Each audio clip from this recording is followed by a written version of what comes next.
Thank you so much. This next song goes out to the little old lady in the front row.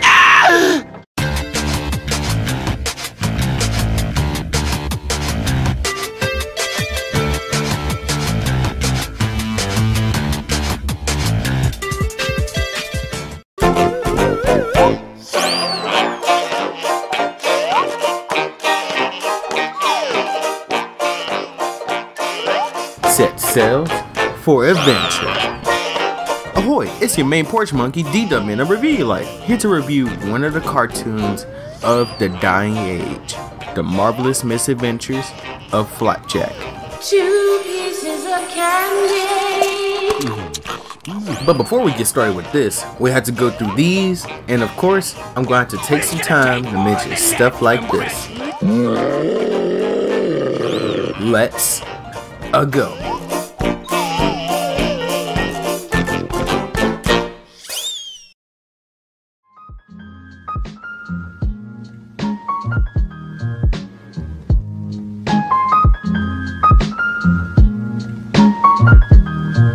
The Marvelous Misadventures of Flapjack's origin story is quite impressive because it's been thought of for 7 years before it's actually released. Thurop Van Orman went through all the necessary links in order to bring this masterpiece to us. From his parents supporting his art vision in Florida, to him working on his own from job to job as a starving artist in Utah. And let me be the one to break the ice to say that his voice sounds like someone groped him and never let go. One day in his older years, a friend of his, Nate Cash, who was working as an artist on Game Boy Color games at the time, opened his eyes to something greater in the animation department of things. So in 2001, around the age of 25 and married, Van Orman was jaded about attending Cal Arts College because he wasn't interested in Disney too much. But after seeing what their graduates were able to do from there, his sights were set. So while in college, his main priority was to get a show idea he had in mind seen and heard. But every time he pitched there, no one would budge. Around 2003 and 4, he began writing and storyboarding for the shows Powerpuff Girls and Billy and Mandy under internship. During his time in Cartoon Network Studios, he began spreading his ideas to others, hoping that they'll talk to the upper heads to give him a better name. So, when he pitches his show, he'll be in the clear. Fast forwarding a couple of years, Van Orman was still helping out with shows, now including Camp Lazlo. But once Cartoon Network ordered their last bunch of episodes of that and the grim adventures of Billy and Mandy, it was his time to shine. So he started production for his pilot around 2007. The pilot dealt with a little boy named Flapjack living inside of his mother of a whale, Bubbie, and they meet this low-life Irish sailor guy named Captain Knuckles. There was also a follow-up episode afterwards. Again, this pilot is located nowhere online, so you guys have to take my word for it with these following screenshots. The pilot looks like it's been done by Screen Novelties, who also does the stop motion parts of the actual show and other cool works as well. In a cruel twist of fate, the pilot was set to be aired on TV for the block Wedgies on May 7, 2007, but the block was later pushed back for unknown reasons. That didn't hold Van Orman though, because his series was later greenlit anyway, the same year. So stepping into the year 2008, changes were being made to Cartoon Network's image. This year was the start of ordering shows from Canada like Johnny Test and George of the Jungle. Several shows began and several shows ended. And Flapjack would make his debut alongside Total Drama Island on the brand new cartoon block Hard Thursdays on June 5th, 2008. So now that we're all caught up, I can now start the review based off of production, main plot, and some nostalgia. So let's set sail right into production, shall we?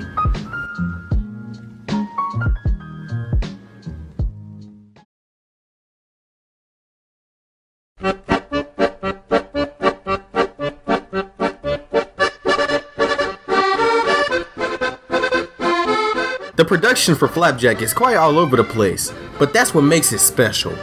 From the dirty looking scenery to the color differences in different areas. It's really hard to determine what time period the show is in because everything is wacky and all over the place. You know, like a cartoon. I think you guys will find it interesting to know that the concept for Flapjack all started with the creator going on his own adventures. He survived great lengths, getting rashes, eating garbage, starving. It was amazing. You should have seen it. But that alone tells you that he had enough information about sea life that he knew what he was talking about instead of just getting the idea from a book or a movie. That being said, everyone involved with the show had fun with it. Which brings us back to these 5 guys right here. Van Orman made the outline, but guys like this told the story. So I'm gonna make things interesting real quick with some trivia. If you watch this video more than once, you already failed. So who do you guys think written and storyboarded for this episode? You need to grow up. Grow up? I'm 38 years old. If you guessed Over the Garden Wall creator Patrick McKell, you are correct. Now, how about this one? I'm not pregnant. Wait! You should be proud to be 10 months pregnant with triplets. Who's 10 months pregnant with triplets? That fat, ugly lady with triplets. If y'all guess your boy JG Quintel, you'd be correct. Now, this one's a doozy. Make a guess. So never stop wishing, Flapjack, and all your dreams will come true. Even the scary ones? Yes. Well, this one is actually both Alex Hirsch and Pendleton Ward. Go figure. Now, go lube up your answer sheets and stick them up your butt, because none of that mattered. But you do know a thing or two about your writers. Good on you. Moving on, Flapjack is one of those cartoons I dub ugly to look at, but entertaining to watch. Which is probably where Quintel got his inspiration from the backgrounds and objects being washed out with dirty colors around Stormalong. But the rich people side of the place is glistening with whites and brights, and the representation of Candied Island is being a mixture of all. Now the thing that stands out the most throughout all of that is the characters. As a kid, everyone in the show had a desire to be looked at, with Captain Knuckles being questionably blue, to Flapjack being bright and bubbly all the time. Even the Candied Island episode he stood out, and everything in that episode was supposed to be ugly on purpose. Now, on to voice actors. Did you know that Pee Wee Herman was originally supposed to voice Flapjack? But I'm assuming due to his lack of interest, he never showed up for the recordings. So Van Orman took his shot at it himself, because he was self-aware that he sounded like a 3-year-old. He also takes another jab at that in the episode Something's Amiss in the series.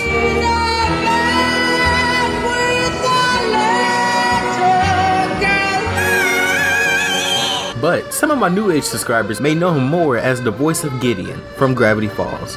Captain Knuckles' voice actually took me by surprise as I researched it for the show. He's actually voiced by Bill fucking Murray's older brother, Brian Doyle-Murray. But you guys may know him more as the Flying Dutchman from SpongeBob. And Bubbie is played by the sassy black woman Roz, or Rose, Ryan. But some of y'all may know her more by voicing Cake on Adventure Time. Calling it into production, The Marvelous Misadventures of Flapjack looks weird, but the show's creators are proud of that, because it was a cartoon that they had fun with. Thurop Van Orman's concept built a great playing field for newcomers in the industry, along with him learning a little about storyboarding himself. So with that, production gets an 8 out of 10. Go on with it! On guard. Ha! We have a draw. Yes, a draw. But first, I'm going to destroy him! And your mom says you're beauteous, not gross at all, with interesting features, she says.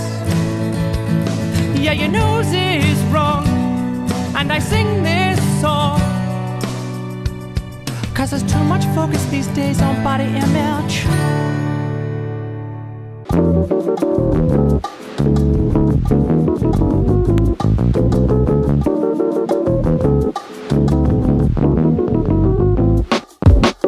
The main plot to Flapjack is kinda straightforward, because all you have to do is read the title of the show. It's not like My Gym Partner's a Monkey where the title is only made to catch the eye. This one stays true to his name. The show mainly consists of this overwhelmingly enthusiastic boy Flapjack and his terrible role model Knuckles getting into jams together. Most of the time it's Flapjack's curiosity getting the better of him, and other times it's just Knuckles fucking shit up, while the mother figure Bubbie tries to keep them straight, but she's not perfect herself. And that's pretty much it. She's the good, he's the bad, and Flap is the optimistic, which makes the show keep a balance. Now with that overview out the way, the show is actually one of the few to make me laugh out loud unironically. And that's probably because I'm a fan of quiet humor. And if you don't know what I mean by that, here's an example. Okay, Flap, show 'em what you got.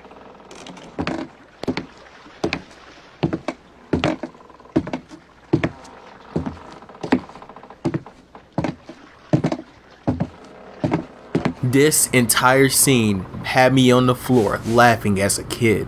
It probably didn't do much for you other kids, but stuff to get me to laugh personally is quite the achievement. And I'm sure there's stuff that made you guys laugh as well. Leave them down in the comments to see if we share the same comedy interests. Now there's also random music cues in this show that always gets me as well. From overall enthusiasm to ambergris. Van Orman was really into singing for this show, so I'm sure he had fun with it along with us. The main standpoint to the show, however, is this place called Candied Island. The duo's desired goal is to travel to this mythical land, but no one knows where it is, and every time they get close, something always gets in the way. It's a neat little main quest that they have while they do all these side quests until then. Pretty much everything is explained in the intro, which is always a plus to me if any cartoon can do that within that little time frame. Except for Crypto the Superdog, that intro was idiot proof. Other than all that stuff, it's just a cartoon, which means you can watch a rerun at any time and still enjoy it. Of course, you'll have to go through a couple of WTF moments from here to there, but that's what makes the show unique. And the continuation aspect, you'll be surprised to know that there's quite a little. Like Captain Knuckles' love for Candy Wife, Lollipop Deck being the son of Lady Nickelbottoms, Real Adventurer trying to steal Flapjack away from Knuckles, and Sally Syrup being the daughter of the Adventurer's brother. Out of all of that, the show is mainly tame, and this along with Chowder were a good tag team on slapstick comedy at the time, that writers just had fun with. So with that, main plot gets a 10 out of 10. Now on to nostalgia. I was 12 when this show came out, and boy, was it one of my favorites. Which is kind of biased to say because it didn't have much to compete with at the time. Along with this and Chowder, being in the experimental stage of Cartoon Network was easy for these shows to just flourish. And no, I'm not counting the Canadian shows and the Action Block because they can hold their own. Flapjack came on when seeing real was a thing, and as a 12-year-old at the time, I was just looking at stuff to laugh at, and Cartoon Network's lineup didn't do that 24/7 like it used to, so I commonly watched MTV or some shit like that until Flapjack or Chowder was on. I was a simple growing boy. Make me laugh, damn it. Flapjack's comedy base was something that I didn't even know I wanted until they brought it to me. Everyone usually rants on the internet that the show is too scary or it's trying too hard to be gross and yada yada yada. And honestly, I have no idea what they're talking about. The only thing that made me jump a little was the creepypasta cat, and that was intentional. Get y'all bitch ass pussy ass off the internet, boy. Y'all ruining everything. Flapjack was funny, and that's all it had to be. Accept it. The series took an end at 3 seasons and producing 90 individual episodes, with the series finale being aired August 30th, 2010. Seasons 2 and 3 were hit and miss, and they were barely promoted on top of that when airing. I didn't even know Sally Syrup came back into the series until I rewatched it for this review. So I'm assuming that after Hard Thursdays ended, the schedule was just cluttered and I missed everything. Thurop Van Orman originally wanted to produce more episodes for season 3 of Flapjack, but the writers of the show wanted to pursue their own projects, and he wanted to let them sprout their wings, so he cut it short. And it was a good save in my opinion. All in all, I'm surprised to this day on what Flapjack got away with. You're all going to die. What? You're all gonna die. One day. And when you do, we're probably gonna still be alive. Right, Flapjack? Why'd she have to bring up my own mortality? And I've been saying that for a lot of reviews, but this show in particular is just straightforward with their risky jokes. Now that I think about it, Flapjack was probably the cause of cartoons on the network toning down a bit in edgy comedy. Hell, one of the writers of Clarence couldn't even make fart jokes go too far. Imagine what parents would think if Flapjack aired today by those standards. So ending it here, nostalgia gets 10 out of 10, which concludes my review of the Marvelous Misadventures of Flapjack. Thurop Van Orman has been under the radar since Flapjack made his end, besides working on Gravity Falls. He has been side working on Adventure Time, Sanjay and Cred, and Netflix exclusives Home and The Little Prince, but nothing too major of his own ideas. But he's currently scored a director role in the Angry Birds 2 movie, so that's sure to be interesting. Be sure to check in with his social medias to see what he's up to. He's surprisingly open. Van Orman is living proof to never give up on your dreams. Sure, that's kind of a cheesy quote to end on, but it really works, guys. Never give up.